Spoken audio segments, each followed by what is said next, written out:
Hi, welcome to Subhan జీకేవర్. ప్రపంచంలో 5వ అతిపెద్ద విమానయాన సంస్థ మార్కెట్గా భారతదేశం అవతరించిందమ్మా. 5వ స్థానంగా అవతరించింది.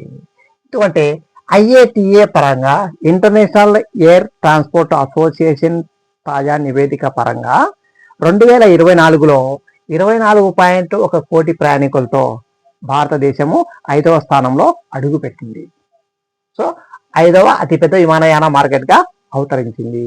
అయితే మొదటి ప్లేస్లో ఏది ఉందంటే మనకు USA, అమెరికా 87.6 కోట్ల ప్రయాణికులతో మొదటి స్థానంలో ఉండగా, రెండవ స్థానం వచ్చేసి మనకు చైనా ఉంది.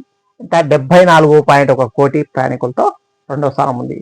మూడవ స్థానం వచ్చేసి UK, యునైటెడ్ కింగ్డమ్ 26.1 కోట్లతో ప్రయాణికులతో మూడవ స్థానం ఉంది. ఇక నాలుగవ స్థానం వచ్చేసి మనకు స్పెయిన్ 24.1 కోటి. అయితే మన ప్లేస్ వచ్చేసి భారత ప్లేస్ వచ్చేసి ఎన్నో స్థానం అంటే 5వ స్థానం. IATA పరంగా 5వ స్థానం. ఓకే, కాబట్టి ఇది కరెంట్ అప్డేట్గా చూసుకోండి. Okay, thank you, all the best.